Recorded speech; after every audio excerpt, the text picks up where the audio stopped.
Hello everyone, welcome back to our channel Billion Education where we aim to reach and teach billion population. So guys, हम लोग कर रहे थे basics of micro economics. कौन कौन से टर्म्स इन्वॉल्व होते हैं अगर आप माइक्रो इकोनॉमिक्स बोलते हैं. तो लास्ट हमने वेल्थ कर लिया था, आज कंटिन्यू कर रहे हैं पर्सनल इनकम से.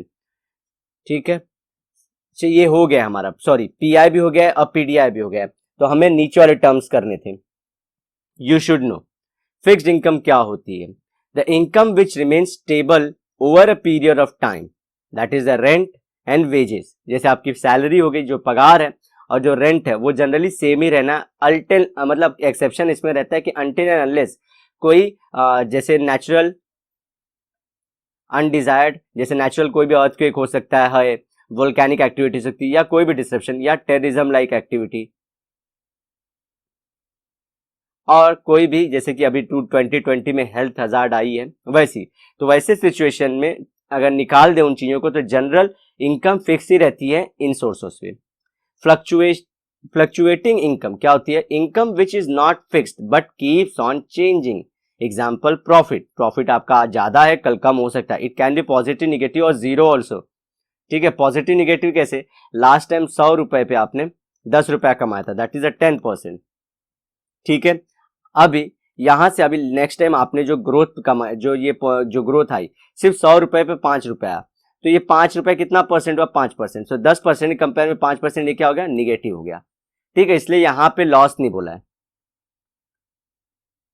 Money income, it is the income received in actual currency of the country. In other words it is the income in cash. तो कैश में जो रहेगा मनी इनकम बोलते हैं उसके. जैसे आपको हार्ड कैश मिलता है, किसी किसी को मिलता है, और बहुत सारे आज तो ऑफिस वर्क, चेक और बैंक में ट्रांसफर हो जाते हैं. रियल इनकम, इट इज, अभी देखिए important, it is a purchasing power of money income. Example commodities purchase out of money income. जैसे कि ये क्या, एक समझिए मुंबई में रहता है और दूसरा कोई रूरल एरिया में रहता है, गांव में रहता है. यहाँ पे 1 किलो इनकी पगार है 10,000. यहाँ पे जो आदमी काम कर रहा है, यहाँ पे जो आदमी काम कर रहा है उनकी 5,000 सीधी आधी. लेकिन यहाँ पे समझिए जो कांदा है वो 100 रुपया किलो है, यहाँ पे 10 रुपया किलो है. तो परचेसिंग पावर किसके पैसे की ज्यादा है. यहाँ पे इनको अपने इनकम का 1% यूज करना पड़ रहा है, और यहाँ पे इनको अपने इनकम का कितना यूज करना पड़ रहा है, जस्ट एंड जस्ट 0.2%. तो मनी की वैल्यू किसकी ज्यादा है, रूरल एरिया वाली की. ठीक है, तो ये ऐसे याद रखना, उसको बोलते हैं परचेसिंग पावर. कॉन्ट्रैक्चुअल इनकम क्या होती है. This income is paid as per the terms and condition of contract. Rent and wage, जैसा कॉन्ट्रैक्ट में लिखा गया उसी तरह से आपको पगार या जो भी लिखा है वो मिलेगा. रेसिडुअल इनकम क्या होती है. Income which is left over after making payment to all the factors of production is called as the residual income. Example is profit. Factor of production क्या मतलब, कोई सामान बनाने में लैंड, लेबर, कैपिटल लगता है. सो लैंड, लेबर और capital. Land मतलब कोई भी जो चीज रॉ लगी है. लेबर मतलब जो आप लोग जानते हैं लेबर चार्जेस. कैपिटल मतलब जो पैसा लगाए वो बिजनेस में पूरा, उसके बाद जो बचे पैसा उसे बोलेंगे प्रॉफिट. तो उसे बोलते हैं residual income. Earned income, income obtained after participating in the productive activity. जैसे कि रेंट मिलेगा जिसने घर दिया था अपना, वेजेस मिलेंगे जिसने काम किया था फैक्ट्री में, इंटरेस्ट मिलेगा जिसने बैंक में पैसा दिया था, और प्रॉफिट मिलेगा जिसने सब पूरा रिस्क लिया बिजनेसमैन को. ये आगे टर्म है, हम करेंगे. Unearned income, the income receive from all the sources without indulging in any productive activity. जैसे कि लॉटरी प्राइजेस, विंडफॉल गेन्स. तो अनअर्न्ड इनको बोलते हैं इनकम. ध्यान रखिए, इंपॉर्टेंट है. इसको ब्लैक मनी नहीं बोलते. ब्लैक मनी का कॉन्सेप्ट अलग है, वो अलग जगह देखेंगे. इसको बोलते हैं अनअर्न्ड इनकम, मतलब अर्न नहीं किया. अर्निंग लाइक अर्निंग अलग है. हम लोग अर्निंग जो बोलते हैं ना कि मैंने अर्न किया है, अर्निंग मतलब पाना होता है, वैसा पैसा पाना जो मैंने मेहनत करके नहीं लिया है. ठीक है, तो वो चीज. अब इकोनॉमिक एक्टिविटी करेंगे. 8 पॉइंट. इकोनॉमिक एक्टिविटी क्या होती है. Economic activity can be classified into 4 types such as production, distribution, exchange and consumption. Production मतलब बनना, बनने के बाद बहुत सारी दुकानों में जाता है. ठीक है, फिर वो और सारी दुकान जाके क्या होता है, प्रोडक्ट्स एक्सचेंज करते हैं मनी के उसमें, और लास्ट में जो बायर है वो उसे यूज करता है. तो कंजम्पशन, कंजम्पशन से रिलेटेड नहीं कि हमेशा खाता है, यूज करने को कंजम्पशन बोलते हैं. तो देखिए यहाँ पे ये प्रोडक्शन हुआ, फिर यहाँ पे डिस्ट्रीब्यूशन हो रहा है, डिस्ट्रीब्यूशन देखिए एक्सचेंज हुआ, मनी के टर्म में इन्होंने प्रोडक्ट लिया, एक ने प्रोडक्ट दिया और किसी ने कंज्यूम कर लिया तब तक, ठीक है। सो प्रोडक्शन कर रहे हैं, इकोनॉमिक एक्टिविटीज के अंदर ये सब को लिया जाता है कि इकोनॉमी इन्वॉल्व है। अब प्रोडक्शन का पार्ट हम लोग करेंगे। Production is creation of utility. Utility मतलब उन चीजों का प्रोडक्शन करना जिसका यूज है, उपयोग है। There are 4 factors of production such as land, labour, capital, entrepreneurship, ठीक है। ये सबको याद हो ही जाएगा, ठीक है। क्या होता है, कोई भी चीज प्रोड्यूस करने के लिए 4 चीजों की जरूरत होती ही है। एक है लैंड, एक दूसरा है लेबर, तीसरा कैपिटल और चौथा एंटरप्रेन्योर। अब एक एक करके हम लोग देखेंगे इसमें क्या होता है। फैक्टर्स ऑफ प्रोडक्शन, देखिए कॉस्ट ऑफ प्रोडक्शन आए तो वो अलग है, कॉस्ट ऑफ प्रोडक्शन अलग होता है, फैक्टर ऑफ प्रोडक्शन अलग होता है। फैक्टर ऑफ प्रोडक्शन मतलब क्या, कहीं आपको या कोई चीज बनानी है तो उसमें जो चीज जरूरत होगी, ठीक है, और उसको बेचने पे जो चीज सबको मिलेगी वो कॉस्ट हो जाएगी या लगी थी, ठीक है, पैसा।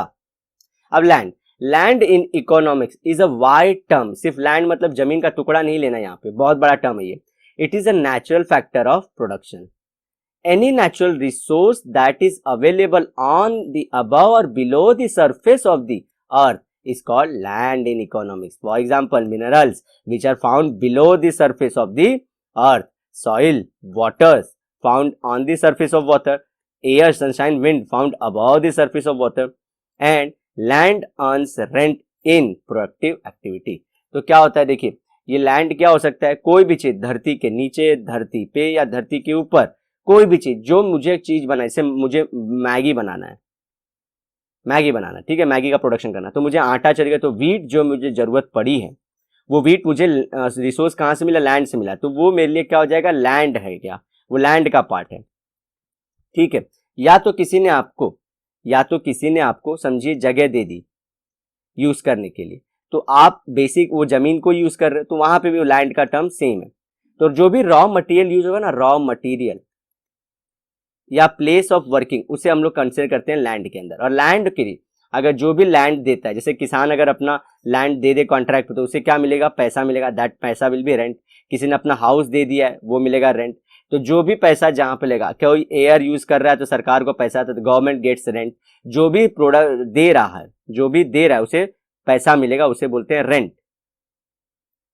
अब लेबर क्या होता है, labour is a human factor of production. Any physical, natural factor क्या था, नेचुरल चीजों से जो रॉ मटेरियल दे रहा था वो था हमारा लैंड था। देखिए लैंड नेचुरल फैक्टर था, यहाँ पे नेचुरल फैक्टर था, इसलिए नेचुरल क्योंकि नेचुरली अवेलेबल है वो।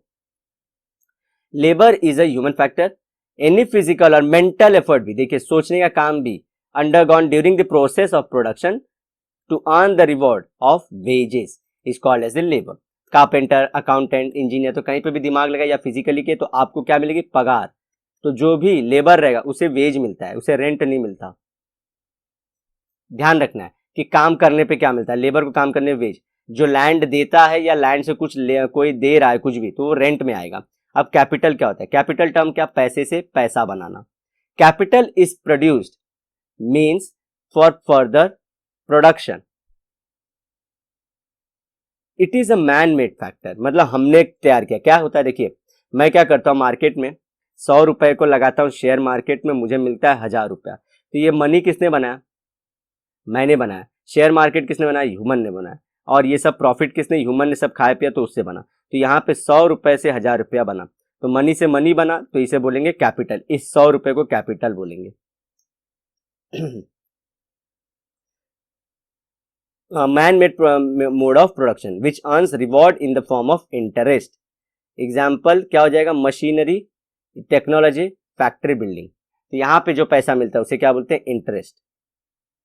और आप लोग के लिए नॉर्मल कैसे हो जाएगा, जैसे कि ये कोई बैंक वाला है जिसने लोन दिया, अब लोन पे किसी ने कुछ लिया है तो उसे रिटर्न करना पड़ेगा, तो उसको इंटरेस्ट बोलेंगे। तो इस पे क्या होगा, जो पैसे से पैसा बना फ्री में, उसे इंटरेस्ट बोल दिया। सिंपल भी है और एक कॉम्प्लेक्स वाला भी बताया मैंने। अब ये एंटरप्रेन्योर, एंटरप्रेन्योर कौन, जो बिजनेसमैन है, बिजनेसमैन लोग को एंटरप्रेन्योर बोलते हैं, आज से याद कर लीजिए। Entrepreneur is the organiser who is a real captain of the industry, जो पूरा दिमाग लगाता है कि कौन कैसे काम करेगा, कहां बेचना है, कैसे करना है, सब रिस्क यही ले रहा है इंसान। He special kind of labour, special kind of labour, मेहनत करता है लेकिन उसे पगार नहीं मिलेगी। Who gets the work done to earn the reward of profit, वो प्रॉफिट लेने के लिए करता है in the process of production.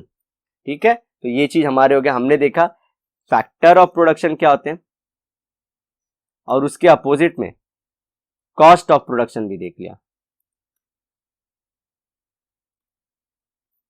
ठीक है गाइस, तो नेक्स्ट वीडियो में हम लोग जो बात करेंगे वो रहेगा प्रोडक्शन के आगे डिस्ट्रीब्यूशन, एक्सचेंज और कंजम्पशन का। चलो इसे अभी खत्म कर देता हूं मैं, फिर नेक्स्ट टाइम मैक्रो रहेगा। डिस्ट्रीब्यूशन क्या होता है? It is a division of the factor reward among the different segment of the society. मतलब क्या है फैक्टर रिवॉर्ड्स? मतलब क्या, जो पैसा मिला ना उसको, जो भी जैसे कि लैब जो हमारे एंटरप्रेन्योर को मिला है पैसा बचा, समझिए एक चीज बनाई उसने, पूरा खर्चा आया 100 रुपया, अब उसने अपना प्रॉफिट वॉफिट जोड़ के 50 रुपया रख दिया, 150 रखा और बेच दिया सामने। तो ये क्या कर रहा है? 150 में खुद भी बेच सकता है, लेकिन ये क्या कर रहा है? अपना सब निकालने के बाद क्या कर रहा है? आगे बांट रहा है सब में। So it is a division of factor of rewards. तो ये 150 रुपया अगर समझिए दुकानदार ने 200 में बेच दिया, अब इसने अपना 50 रुपया, दुकानदार रिटेल दुकान वाले ने किया, प्रोडक्शन वाले जो एंटरप्रेन्योर था उसने 50 रुपए में, लेकिन चाहता तो ये भी 200 में बेच सकता था ना, नहीं, लेकिन इसने क्या बोला कि डिस्ट्रीब्यूटर रखते भाई, ये लोग काम फटफट कर देते हैं, तो 100 रुपया जो प्रॉफिट था उसमें से 50 इसने रख लिया, 50 उसने, ऐसा बांटते नहीं, लेकिन ऐसा हो जाता है among the different segment of society. Factor of production claims their reward of rent, wages, interest and profit through the process of distribution. तो ये लोग, अच्छा अभी ये सिंपल से बात क्या बोल रहा है, मतलब सबको फायदा कैसे होता है, लेबर को पगार कब मिलेगा, मालिक को प्रॉफिट कब मिलेगा, जो प्रॉफिट उसको बनता है, फिर जो लैंड वाले को उसका जो रेंट है वो कैसे मिलेगा, जब वो आगे सामान डिस्ट्रीब्यूटर बेचेगा तभी, ज्यादा बेचा तो ज्यादा फायदा, ज्यादा पगार, इस तरह से बढ़ेगा ना, ज्यादा पगार होगा, ज्यादा मेहनत करवाएंगे। तो यही बोल रहा है factor of production claims their reward on their reward, ये सब जो कॉम्प्लेक्स लाइन है उसकी मीनिंग यही है। अब एक्सचेंज क्या होता है? It is give and take between the various units in the economy. Various units in the economy मतलब, यूनिट्स मतलब रिटेलर और बायर, इनके बीच में जो लेन देन हो रहा है सबके बीच में। refers to sale and purchase of the goods and services. In economics, exchange is necessarily a monetary transaction. यहाँ पे पैसा जरूर ट्रांजैक्ट होना, जब भी एक्सचेंज हो, एक्सचेंज वर्ड में जरूर ध्यान रखें, आपको ये नहीं करना है कि 100 मैगी को जाके 10-10 करके बांट दिया अलग अलग दुकानों वाले में, नहीं, यहाँ पे पैसा होना चाहिए कि जिसने बांटा तो सामने से पैसा आना चाहिए, तो उसे बोलेंगे एक्सचेंज। अब कंजम्पशन, कंजम्पशन क्या होता है? It is making use of the goods and services to satisfy the human wants. तो ह्यूमन वांट्स और डिजायर को सेटिस्फाई करने के लिए क्या चाहिए? वो कंजम्पशन करते हैं उसे। तो आपका ये पार्ट भी खत्म हो गया। नेक्स्ट पार्ट जो हमारा रहेगा वो मैक्रो इकोनॉमिक्स रहेगा। तो गाइज अगर वीडियो आपको अच्छी लगे तो प्लीज आप लाइक करना, दोस्तों में अपने शेयर करना और कमेंट करके बताना कि हमारी सीरीज आपको कैसे लग रही है। तो मिलते हैं नेक्स्ट वीडियो में, till then bye bye, have a great and nice day ahead.